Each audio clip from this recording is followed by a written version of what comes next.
I'm sitting in the back of my RV as my husband rants about how the trip would be better without me. This might be confusing, but I will try my best to be clear. I am typing this on my tablet, so please forgive me for any spelling, grammar mistakes. Just to note, this is the first time that an issue like this has come up in our marriage, and I do not know what to do. I have been writing romance novels since I was in college.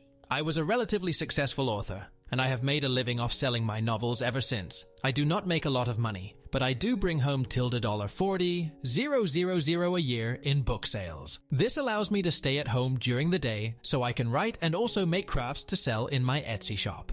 A few years after college, I met Tim and we instantly hit it off. We dated for 3 years before tying the knot, and we bought a house shortly after. Tim makes his living off his investments and stocks. However, we keep our finances separate. This is because Tim inherited a vast amount of money from his family, and before we married, I signed a prenup agreement in order to ease his mind.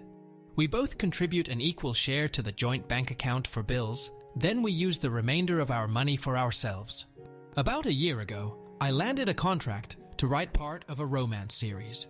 The contract was huge, and the payout was over $120,000 for a few months' work. I contributed my share to the joint account, and then put the rest of the money into the bank so I could buy an RV. I have always wanted an RV because I love to travel, and nothing would make me happier than being able to write while on the road. Tim is often away on business for days at a time, so the RV would give me an opportunity to get out of the house while he is away. After 6 months of deciding, I chose a lightly used RV and purchased it from the owners for a great price. When Tim found out I purchased the RV, he was excited. He has a travel trailer, but it's not the same as an all-in-one RV. He loves RVs and he wanted to immediately take it out for a trip across the state. We took our trip, and Tim couldn't stop talking about how much he enjoyed the experience, and he started talking about taking more trips together. I gently reminded him that even though the RV is a fun thing for us to have for vacations, that its main purpose is for me to have something to do while he is away for business, but that we would be taking plenty of vacations together. Tim agreed with me, and he let it go for a while. The thing is, in the past few weeks, Tim has been badgering me about taking the RV with him on his business trips. He usually flies when he goes to check his rental properties, visit family, and he is normally gone for 4-5 days at a time.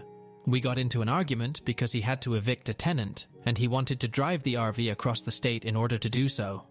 I asked him if I could come along, and Tim said he would prefer if I didn't. I then said that if I couldn't come with him, that he couldn't take my RV. I suggested that he take his travel trailer instead, and he got mad and stormed out of the house. About an hour later, he started texting me like nothing had happened, and then he said he was taking the RV, as if our previous conversation had never happened. I called him and tried to explain that he had just purchased a brand new pickup, and that if I didn't get to drive his new truck in his absence, why should he get to take my RV when I am not coming on the trip? Tim and I went back and forth, and eventually he said I could come along if it meant that much to me. I said I would, and now I am regretting everything. I am sitting in the back of my own RV with a man who won't let me touch the wheel. It has been 3 days since this trip has started, and all Tim has done is rant about how awesome the RV trip would be if I weren't with him. It has made me question everything in our marriage, from how we split our finances to how we argue and function together. This is the first time that anything like this has ever happened, and I don't know what to do in this situation. He is still ranting as I type this, and he's never done that before either. Update 1. Things got very hectic, and this is the first chance I have gotten. This whole situation makes me very emotional, so please forgive me if this post is not as coherent as I would like it to be. When I posted my first post, we were on the road in the RV, and my husband was giving me the cold shoulder while he bitched at me from the driver's seat. You all had some great advice for me about what I should do, and I listened to a few people who suggested that he might be cheating on me. Tim had left his iPad in the back of the RV to charge while he drove. I'm not proud of this, but I was able to sneak his iPad into the bedroom while he was distracted by the road. He was logged into his email account, and I quickly skimmed over his inbox, but didn't find anything suspicious. I then had the idea to check his sent folder and found out that he had been chatting up his ex from college. It made me sick to my stomach to read the messages, but luckily they had not yet been physical. Translated from ChatSpeak, the message he had sent his ex was basically, "I can't wait to get my hands on you. It's been years since I felt that mouth. I'm excited." I was disgusted, but I tried to keep calm. We were on the road headed to another state, and we planned on stopping at his mother's house. I knew that if his messages were in the sent folder, that meant that he had deleted them. Tim was not planning on being caught and was trying to hide his tracks. He wanted my RV so that he could take his ex around the state and have fun without leaving a credit card trace. I took photos of the emails and sent them to myself in order to preserve the evidence. I then went back to the front of the RV and acted as if everything was fine. I apologized, don't worry, I lied, for how I had acted and suggested that we ask his mom to help us work through this. Tim said that he was sorry and that he accepted my apology. He said he was looking forward to using the RV in the future and that he was glad I had come to see reason. I smiled and nodded, but on the inside I was cursing his existence. We made it to his mom's house and I made up an excuse about having to change because my clothes were wrinkled. Tim went inside without me and I started throwing all of his clothes and belongings into a trash bag. I then went inside the house and Tim was sitting with his mom in the kitchen. He asked me what I was doing with the bag and I told him that I was giving him his clothes so that I could leave. Tim then got angry and asked me what the fuck was I doing, and his mom was simply confused.